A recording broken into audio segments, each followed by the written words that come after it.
नमस्कार, स्वागत छ कार्यक्रम खोज खबरमा। म पुष्कर खतिवडा। समाजमा भएका हरेक घटनामा हाम्रो नजर। जनताको सूचना पाउने अधिकारको सम्मान हाम्रो अभियान। त्यसैले समुन्नत र समृद्धशाली समाजको यात्रा खोज खबरको अन्तिम अभिष्ट अनि गन्तव्य हो। सामाजिक सञ्जालमा अहिले एउटा तस्बिर निकै भाइरल बनिरहेको छ। तस्बिरमा माओवादी उपाध्यक्ष कृष्णबहादुर महरा, उपमहासचिव वर्षमान पुन र पूर्व उपराष्ट्रपति नन्दबहादुर पुन एक व्यक्तिसँग सँगै खाना खाएको देखिन्छ। धेरैलाई माओवादी नेतासँग बसेर खाना खाने यी व्यक्ति को हुन् भनेर चासो हुन सक्छ। यी व्यक्ति हुन् चिनिया मूलका बेल्जियन नागरिक दावा छिरिङ, जो दोहोरो नागरिकता र राजधानीको विषयमा अनुसन्धान भइरहेको बेला सुनकाण्डमा समेत मुछिएका छन्। सरकारमा गृहमन्त्रीदेखि प्रधानमन्त्रीसम्म माओवादीबाटै छन् र उनीहरूले सुनकाण्डको दोषी जो भए पनि कारबाही गरेरै छाड्ने घोषणा गरेका छन्। यस्तोमा आफ्नै पार्टीका नेताहरूको नाम जोडिने क्रम बढिरहँदा सत्ताको नेतृत्व गरेको माओवादीले के गर्छ त? आखिर के छ त सुनकाण्डको वास्तविकता? हेरौँ यो रिपोर्ट।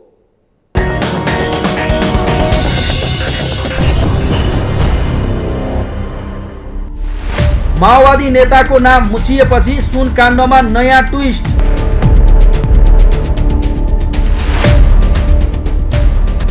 एक क्विन्टल सुन तस्करी प्रकरणमा हालसम्म 18 जना पक्राउ। राजस्वले थाल्यो फोन कलको आधारमा विस्तृत अनुसन्धान।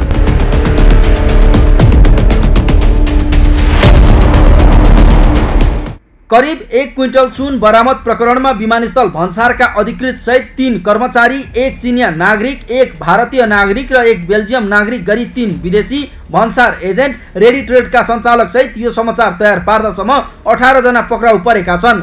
राजस्व अनुसन्धान विभागले यो प्रकरणमा विवादास्पद पृष्ठभूमिका व्यापारी राकेश कुमार अडुकियाको घरमा समेत छापा मारेको थियो। त्यस क्रममा केही कागजात र ल्यापटप नियन्त्रणमा लिएको छ, तर अडुकिया भने फरार छन्। तर राजस्व अनुसन्धान विभागले भने सुन तस्करी प्रकरणमा शङ्काको घेरामा रहेका सबै व्यक्तिहरूको फोन ट्यापिङ गरेर अनुसन्धान अघि बढाएको छ। विभागले तस्करीका मुख्य अभियुक्तसम्म पुग्न दूरसञ्चार सेवा प्रदायक कम्पनीहरूसँगको सहकार्यमा फोन ट्यापिङ थालेको हो। यस्तै पक्राउ परेका अभियुक्तहरूको बयानका आधारमा उनीहरूको कल डिटेल समेत मगाइएको छ भने अभियुक्तका ब्याङ्क खाताको समेत अनुसन्धान सुरु गरिएको छ। पक्राउ परेकाहरूले दिएको बयानकै आधारमा विभागले बुधबार र बिहिबार काठमाडौँका विभिन्न स्थानमा छापा मारेर सुन गाल्ने तथा जोख्ने मेसिन समेत बरामद गरेको थियो। सरकारले भने सुन प्रकरणका दोषी कसैलाई नछाड्ने बताउँदै आएको छ। आउने दिनमा हेर्दै जानु होला, अरू फाइल खुल्दै जानेवाला छन्, र त्यति बेला तपाईहरुको समर्थनको महत्त्व निकै ठुलो हुनेवाला छ। ग्राउन्डमा समर्थन प्राप्त नभइकन एक्लै सरकार वा प्रधानमन्त्रीले मात्रै जितिने लडाईँ यो होइन। आम जनता पनि साथमा भएपछि मात्रै यो ब्याटल हामीले जित्नेछौँ। सरकारमा गृहमन्त्रीदेखि प्रधानमन्त्रीसम्म नेकपा माओवादी केन्द्रका नेताहरू रहँदा अहिले सुनकाण्डमा माओवादीकै नेताहरूको नाम जोडिने क्रम बढेको छ। सुनकाण्डमा पूर्व सभामुख तथा माओवादी उपाध्यक्ष कृष्णबहादुर महरा र उनका छोरा राहुल महराको पनि नाम जोडिएको छ, तर उनीहरू विरुद्ध मुद्दा भने चलाइएको छैन।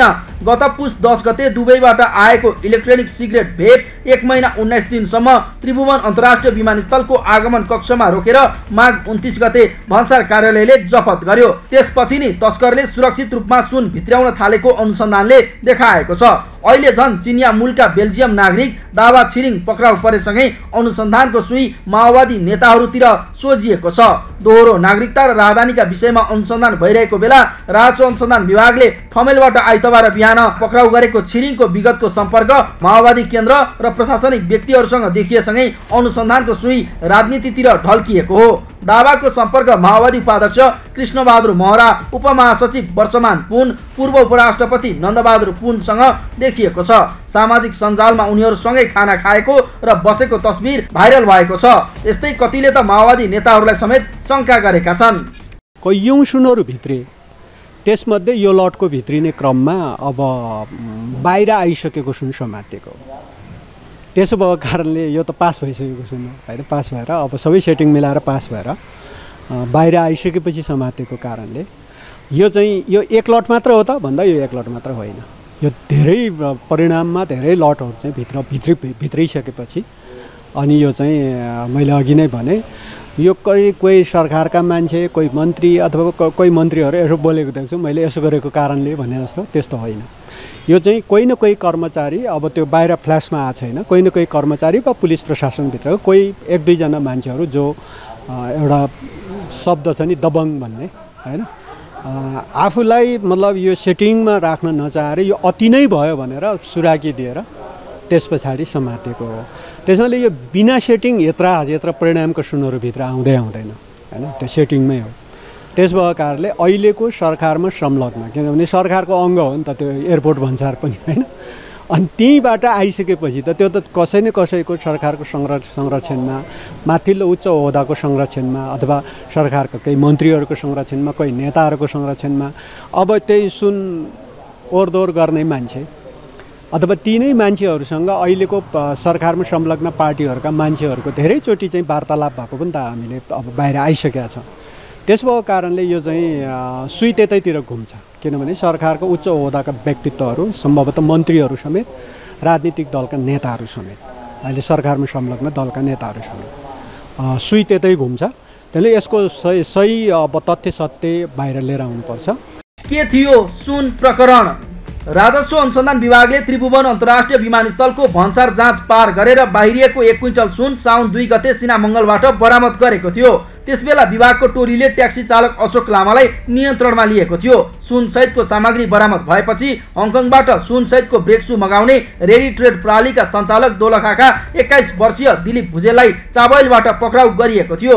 सामान्य मजदुरी गर्ने उनले 20,000 रुपैयाँ पाउने भएपछि आफ्नो नागरिकता मामा रामकुमार भुजेललाई दिएको बताएका थिए। अनुसन्धानमा संलग्न अधिकृतका अनुसार त्यसपछि रामकुमारलाई पक्राउ गरेर सोधपुछ गर्दा उनले भोजपुरको अरुण गाउँपालिका वडा नम्बर 4 का हर्कराज राईको नाम लिएका थिए।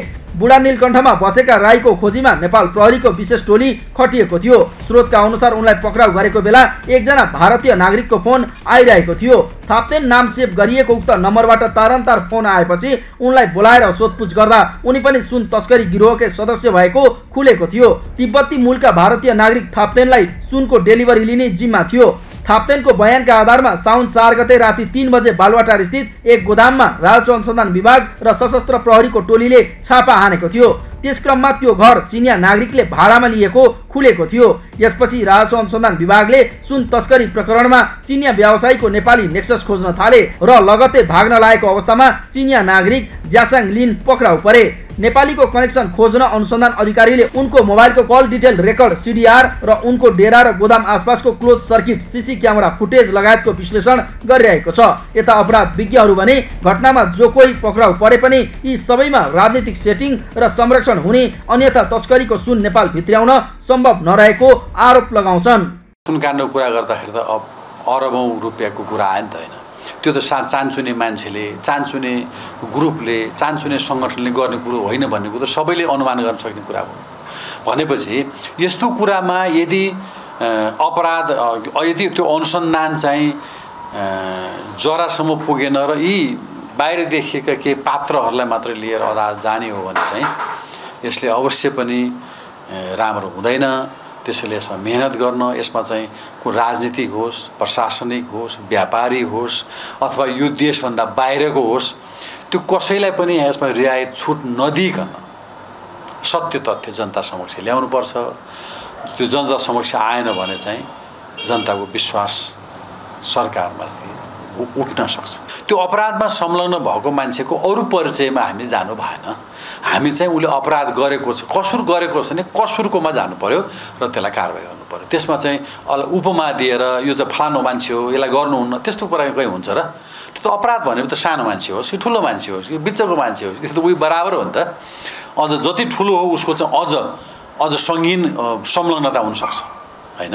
त्यसैले गर्दाखेरि यसको चाहिँ जरैसम्म पुगेर अनुसन्धान गर्नुपर्छ। जसरी एउटा ट्रान्सनेसनल अर्गनाइज क्राइमलाई कन्ट्रोल गर्ने मेकानिजम के हो त भन्दा एउटा त्यसको लागि चाहिँ नि निरन्तर रूपमा प्रोफेसनल इन्भेस्टिगेसन युनिट हुनुपर्छ र त्यो प्रोफेसनल इन्भेस्टिगेसन युनिटभित्र सशक्त इन्टेलिजेन्स क्रिमिनल इन्टेलिजेन्स नेटवर्क हुनुपर्छ। अहिलेको केसमा पनि त्यो संयन्त्रले हाम्रा राष्ट्रिय संयन्त्रहरूले आफैले केस डेभलप गरेर, केस डेभलप भन्नाले आफैले चाहिँ नि आफ्नै सूचना संयन्त्रबाट यो सूचनाहरू प्राप्त गरेर लिएर आएको नि त्यो धेरै प्रोफेसनल हो, होइन अरू कसैले चाहिँ नि भनिदिएका हुन् भनेदेखि त्यो चाहिँ प्रोफेसनल अझै भइसकेका छैन हाम्रो युनिट भन्ने बुझ्नुपर्छ। सुन तस्करी प्रकरणमा राजस्व अनुसन्धान विभागले गरेको 2 हप्ते लामो अनुसन्धानमा चिनिया तस्करको समूहले नेपालको सुरक्षा प्रणालीलाई सहजै चुनौती दिइरहेको भेटिएको छ। हालसम्म विभागले गरेको कारबाहीमा उच्च सुरक्षा निगरानी हुने क्षेत्रको मूल बाटोमै अवैध कारोबार गर्न तस्कर समूह हिम्मतका साथ लागेको देखिएको छ। तस्करीको सुन प्रकरणमा अहिले राजस्व अनुसन्धान विभाग एक्लै काम गरिरहेको छ। विभागलाई प्रधानमन्त्रीको प्रत्यक्ष निर्देशन छ। प्रधानमन्त्रीको निर्देशनमा विभागले विमानस्थल भन्सार हाताबाट 100 किलो सुन बरामद गरेको थियो। तस्कर समूहलाई सूचना चुइने भएले विभागले एक्लै अपरेसन अघि बढाएको छ। यस्तोमा विभागले प्रारम्भिक अनुसन्धान सकाएर विस्तृत अनुसन्धान गरिरहेको बताएको छ। अनुसन्धानको चरणमा कतिपय अवस्थामा फ्रन्ट लाइनमा अनुसन्धानमा पक्राउ गर्ने क्रममा हामीले गऱ्यौँ र तत्पश्चात एउटा निश्चित बिन्दुमा नेपाल प्रहरीको भूमिका आवश्यक देखियो र सक्रिय आवश्यकता र फ्रन्ट लाइनमै देखिने सन्दर्भमा उहाँहरूको प्रयोग गरिएको हो। र हामी सुरुदेखि नै के कुरामा सुस्पष्ट छौँ भने नेपाल प्रहरी मात्रै होइन, यसमा राज्य र यस अन्तर्गतका सबै निकायहरू, सबै सङ्गठनहरू, सबै सरकारवालाहरूको सक्रिय भूमिकाका अतिरिक्त नागरिकहरूबाट प्राप्त हुने सूचनाहरू र विशेष र प्रेस जगतबाट प्राप्त हुने सूचनाहरू पनि महत्त्वपूर्ण हुने हुँदा यो अनुसन्धान गर्ने निकायको रूपमा हामी रहे पनि सहकार्य, समन्वय र साझेदारी यो अनुसन्धानमा सबै निकायहरूको जरुरी छ भन्ने कुरालाईमा हामी चाहिँ क्लियर छौँ। सुन तस्करीको विषयमा देखिरहने परिदृश्यले नेपालको सुरक्षा कमजोरीमा चिनिया हाइटेक तस्करले भरपूर फाइदा लिइरहेको देखिन्छ। यस्तोमा पहिले भारतसँग मात्रै सतर्क रहने नेपालको सुरक्षा प्रणाली अब विभिन्न बहानामा नेपाल भित्रिएका चिनियाहरूमाथि पनि केन्द्रित हुन आवश्यक छ। चिनियाको अहिलेको गतिविधिबारे राजस्वले छानबिन गरिरहेको त छ, तर यसलाई सुरक्षा संवेदनशीलता मानेर नेपाल प्रहरीसँगै अन्य सुरक्षा निकाय र सबै सरकारवाला निकाय पनि चनाखो हुन आवश्यक छ। खोज खबरका लागि अभिषेक सुनारको सहयोगमा पुष्कर खतिवडाको रिपोर्ट।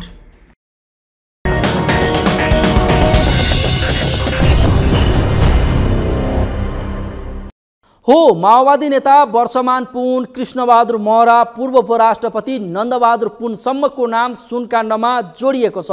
यो समाचार तयार पार्दासम्म सुनकाण्डमा 18 जना पक्राउ परेका छन्, जसमा ट्याक्सी चालकदेखि भन्सार एजेन्ट, तल्ला तहका कर्मचारी र 3 जना विदेशी नागरिक छन्। यस्तोमा सुनकाण्डमा माओवादी नेताको नाम जोडिँदा तर उनीहरू उप अनुसन्धानको सुई नघुम्दा सुनकाण्डको अनुसन्धान प्रभावित भएको त होइन भन्ने शङ्का उब्जिएको छ। हुन त कसैसँग तस्बिरमा देखिएको भरमै तस्बिरमा देखिएको व्यक्तिले गरेको अपराधमा देखा पर्ने व्यक्ति पनि दोषी हुन्छ भन्ने छैन। त्यसैले यसलाई स्पष्ट पार्न पनि निष्पक्ष छानबिन हुन आवश्यक छ। कार्यक्रममा एकैछिन ब्रेकपछि भटाभट खुल्दै गएका भ्रष्टाचार प्रकरण सम्बन्धी प्रसङ्ग उजागर गर्नेछौँ, हेर्दै गर्नुहोला।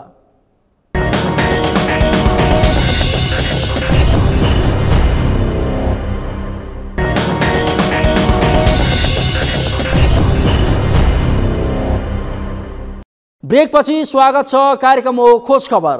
अहिले तपाईँले जताततै भ्रष्टाचारका समाचारहरू सुनिरहनु भएको होला। वर्षौंदेखि थन्किएर रहेका ठूला भ्रष्टाचारका फाइलहरू प्रधानमन्त्री पुष्पकमल दाहालले अहिले धमाधम खोल्दै गएका छन्, जसका कारण उनको सर्वत्र वाहवाही भयो। नक्कली भुटानी शरणार्थी प्रकरणको मुद्दाले किनारा नपाउँदै जलहरी प्रकरण अनि लगत्तै ललिता निवास जग्गा घोटालाको फाइल खोलिएको छ। प्रधानमन्त्री दाहालले यति ओम्नी लगायतका ठूला भ्रष्टाचारका फाइलहरू पनि लस्करै खोल्दै जाने बताएका छन्। तर राजनीतिक आडमा भएका भ्रष्टाचारका फाइल खोल्न प्रधानमन्त्री दाहाललाई चुनौती हुनेछ। के छ त्यसको वास्तविकता, हेरौँ यो रिपोर्ट।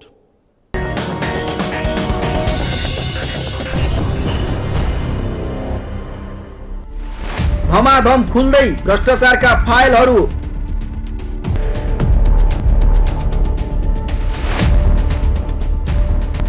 ठूला नेताको नाम मुसिने क्रम बढ्यो।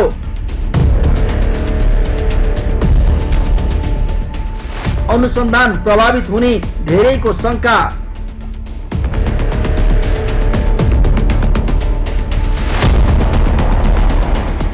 वर्षौंदेखि थन्किएर रहेका ठूला भ्रष्टाचारका फाइलहरू प्रधानमन्त्री पुष्पकमल दाहाल नेतृत्वको सरकारले अहिले खोल्दैछ। नक्कली भुटानी शरणार्थी प्रकरणको मुद्दाले किनारा नपाउँदै पशुपतिनाथको जलहरी र ललिता निवास जग्गा घोटाला प्रकरणको फाइल अहिले खोलिएको छ। यद्यपि उच्च पदस्थ व्यक्तिहरू संलग्न भएको यी सबै भ्रष्टाचारको प्रकरणको मुद्दाले किनारा नपाउनेमा कतिपयको शंका छ।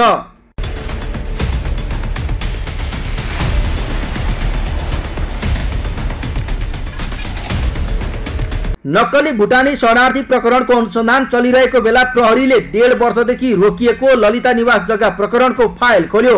भुटानी शरणार्थी प्रकरण र बालुवाटार प्रकरणको फाइल खोलेपछि यी प्रकरणमा उच्च पदस्थ व्यक्तिहरू समेत अहिले कानुनी कठघरामा तानिने भएपछि राजनीतिक वृत्तमा यसले तरङ्ग पैदा गरेको छ। तर जसरी यी भ्रष्टाचारको फाइल खोलेर प्रधानमन्त्री दाहालले वाहवाही कमाए, अब भने यसको मुद्दाको टुङ्गो लगाउनेमा आशंका रहेको विश्लेषकहरू बताउँछन्। यदि राजनीतिक पूर्वाग्रह नराखिकन, राजनीतिक प्रतिशोधलाई नराखिकन सरकारले साँच्चै सफा गर्नुपर्छ। भ्रष्टाचारका फाइलहरू खोल्नुपर्छ र सफा गर्नुपर्छ। सके निर्मूलीकरण गर्नुपर्छ, नभएदेखि न्यूनीकरण चाहिँ गर्नैपर्छ भन्ने स्वच्छ भावनाले लागेको भनेदेखि यो सुन्दर पक्ष हो। जस्तै आफ्नै नेपाली नागरिकहरूलाई बेच्ने यहाँका बहालवाला गृहमन्त्रीहरूलाई पनि हामीले देखेका छौँ, यहाँका बहालवाला सचिवलाई पनि देखेका छौँ, जसले आफ्नै नागरिकलाई बेच्नेसम्मको दुस्साहसहरू गरे। त्यो कारबाही पछाडि फेरि ललिता निवास जो सरकारी जग्गा त्यसलाई चाहिँ टुक्रा टुक्रा पारेर व्यक्तिका नाममा बेचिएको छ, त्योको फाइल पनि खोलिएको छ। यी मात्रै होइन, यो थालनी यदि हो भनेदेखि सुन्दर पक्ष हो। अब यस्तै गरेर क्यान्टनमेन्टका फाइलहरू पनि खोलियोस्, ओम्नीका फाइलहरू खोलियोस्, अन्यत्र फाइलहरू पनि खोलियोस्। यहाँ भएका फाइलहरू यदि खोलिन्छ भनेदेखि अबको तेस्रो यो पछाडि अब खोलिनुपर्छ क्यान्टनमेन्टको फाइल, जुन आम चासोको विषय छ, आम नेपाली जनताको चासोको विषय छ।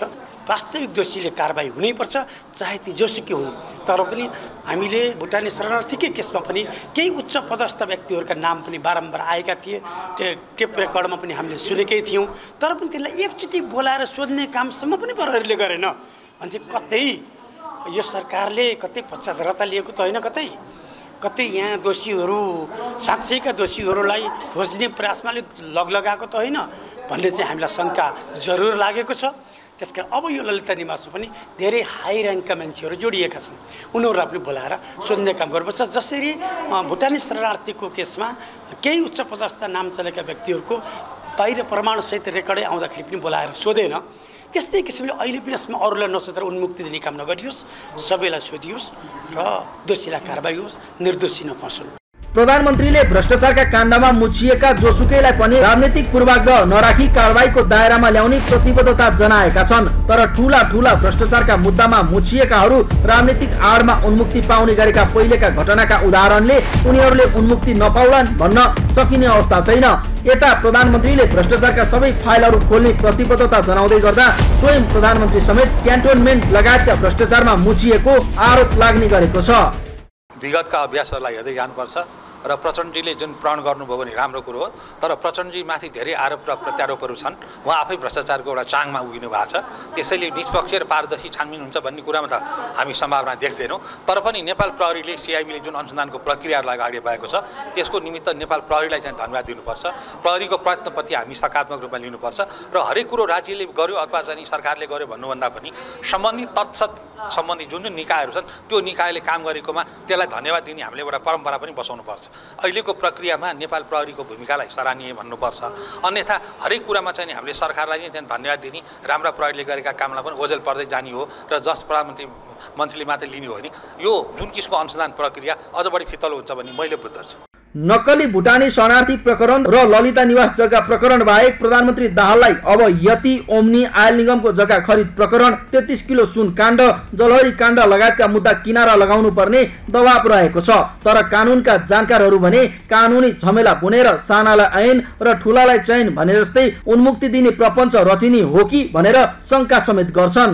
कुनै पनि बहानामा चाहिँ भ्रष्टाचारीहरूले उन्मुक्ति पाउनु हुँदैन, अनिवार्य रूपमा दण्डित हुनुपर्छ, अनिवार्य रूपमा चाहिँ मुद्दा चलाउनै पर्छ। अब भुटानी शरणार्थीको जुन समस्या थियो त्यो राष्ट्रको शिर निहुराउने खालको थियो, राष्ट्रिय लज्जाको विषय थियो। अब अहिले ललिता निवासको काण्ड पनि आएको छ र यसमा के देखियो भने राज्य सञ्चालनमा रहेका ठुला पदमा ठुलो ओहदामा बसेका व्यक्तिहरू यस्तो अपराधकर्ममा संलग्न रहेछन् र यसबाट के देखियो भने स्टेट नै हाइजेक भए जस्तो हो, स्टेट नै क्याप्चर भएको जस्तो हो र स्टेट नै एउटा प्राइभेट कम्पनीको जस्तो भयो। किनभने जो व्यक्ति मन्त्री बनेको छ, सचिव भएको छ, उसलाई के लाग्छ भने राज्य उसको प्राइभेट लिमिटेड कम्पनी हो, उसको व्यक्तिगत सम्पत्ति हो जस्तो गरिरहेको छन्।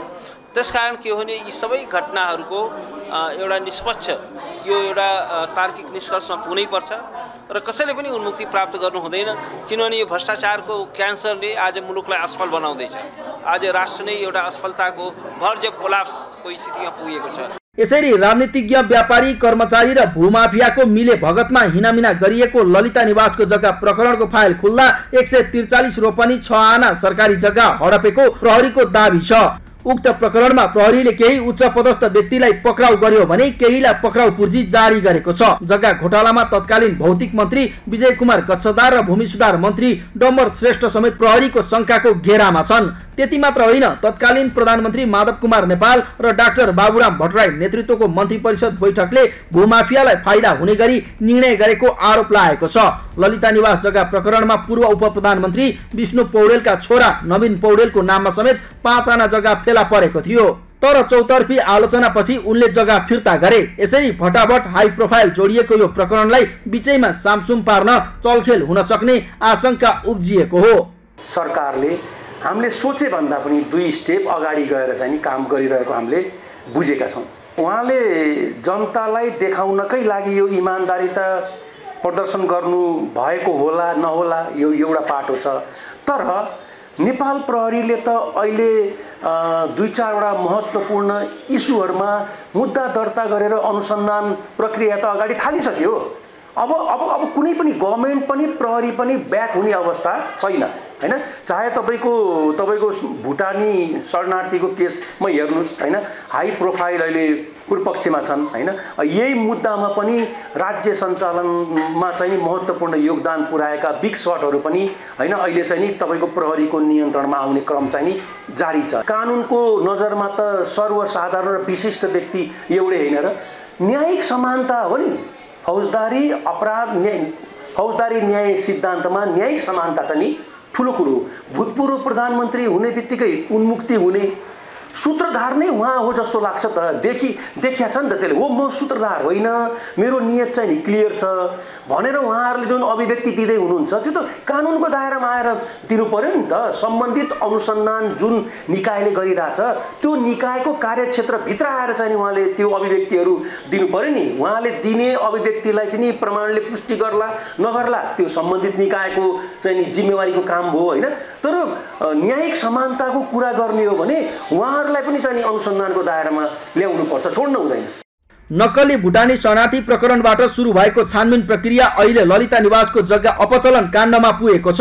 यद्यपि शरणार्थीको मुद्दा पनि तत्कालीन गृहमन्त्री बालकृष्ण खाँड र उपप्रधानमन्त्री टोपबहादुर राईमाझी भन्दा माथि पुग्न सकेन। त्यसो त नेपालमा यस्ता भ्रष्टाचारजन्य कसुर प्रशस्तै छन्। सेक्युरिटी प्रेस ठेक्का प्रकरणमा तत्कालीन सञ्चार मन्त्री गोकुल बास्कोटाले गरेको 70 करोडको बार्गेनिङ काण्ड पनि राजनीतिक आडमा नै सामसुम पारेर छोडिएको छ। 33 किलो सुन काण्ड, एनसेलको लाभकर छुट काण्ड, ओम्नी समूहका कारण भएको अपचलन, यति होल्डिङसँगको सम्झौतामा भएको अपचलन सबैलाई सामसुम पारिएको छ। हुन त यी सबै प्रकरणको छानबिन गर्ने प्रधानमन्त्री दाहालको अठोट छ, तर अरूका भ्रष्टाचारका फाइल खोल्ने स्वयं प्रधानमन्त्री दाहाल समेत चोखो नभएको विश्लेषकहरू बताउँछन्। तपाईँ र म यो घरको विभिन्न कोठामा बसेका छौँ भने यो घरमा आगो लाग्यो भने तपाईँ र म डढ्नबाट कोही पनि बस्दैन। पुष्पकमल दाहालजी 2793 अयोग्य लडाकुलाई युद्धमा प्रयोग गरे भनेर युद्ध अपराधको मुद्दा छ। 500 मान्छे मारेको हौ भन्ने मुद्दा तपाईमा छ। मलाई तिमी युद्ध अपराधीको मुद्दा लगाउँछौ भने ललिता निवास बेच्ने, पशुपतिमा सुनको जलहरी चढाउने, दक्षिण कोरियाबाट आएकी हक्जा वानले ल्याएको होली वाइन खाने, भारतको उज्जैनमा गएर कामेश्वर मन्दिरमा गेरु वस्त्र लगाएर 1 अर्ब हिन्दूहरूको धारणा मैले उहाँहरूको भावना जितेँ भन्ने, अनि उज्जैनमा महाकालेश्वरको मन्दिर नदेखि तपाईँ पशुपतिनाथ काठमाडौँको नदेख्ने है। को चाहिँ बाँकी छ भनेको प्रचण्डको मात्रै कुरा होइन। यो ललिता निवास प्रकरणमा शेरबहादुर देउवा अथवा बाबुराम भट्टराई जे हुन्, माधव नेपाल लगायतका जे हुन्, को चाहिँ बाँकी छ? यसै कारणले गर्दाखेरि यो भ्रष्टाचार सत्तामा रहनका लागि तपाईले हरेक भ्रष्टहरूलाई उन्मुक्ति दिनुभएको रहेछ, प्रमाणित भएन? देशका 5-5 वटा सचिव हेर्नुहोस्, कुन अपराधीले चलाएको राज्य रहेछ यो। यसै कारण मैले त सधैँ भनेको छु, जनताले यो राज्य प्रणाली र यसका अपराधीहरूलाई कारबाही गर्नको लागि सडकमा जनता आउनुपर्छ। तिमीले बनाएको कानुन किन मान्ने म?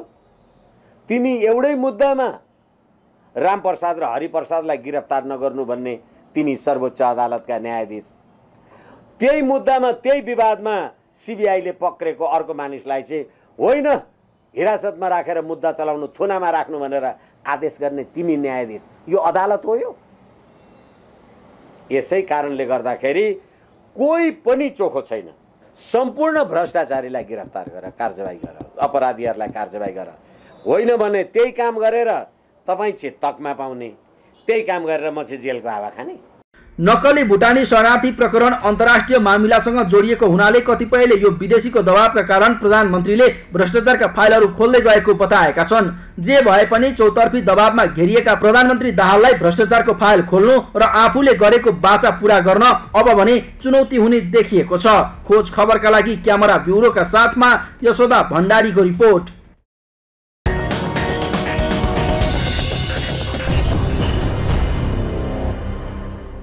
हो, वर्षौंदेखि थन्किएर रहेका ठूला भ्रष्टाचारका फाइलहरू प्रधानमन्त्री पुष्पकमल दाहाल नेतृत्वको सरकारले अहिले भटाभट खोल्दै गएको छ। तर उच्चपदस्थ व्यक्तिहरू संलग्न भएका यी प्रकरणहरूले निकास पाउनेमा भने शङ्का उपशङ्का उब्जिएको छ। सत्ता गठबन्धनभित्र असन्तुष्टि र प्रतिपक्ष समेत प्रधानमन्त्री दाहाल विरुद्ध खरो उत्रिएको बेला दाहाललाई सत्तामा बसेर भ्रष्टाचारको मुद्दा सल्टाउन हम्मे हुनेछ। यस्तोमा प्रधानमन्त्री दाहालले के गर्छन् वा उनको अबको भूमिका कस्तो हुन्छ त्यो भनी हेर्न बाँकी नै छ।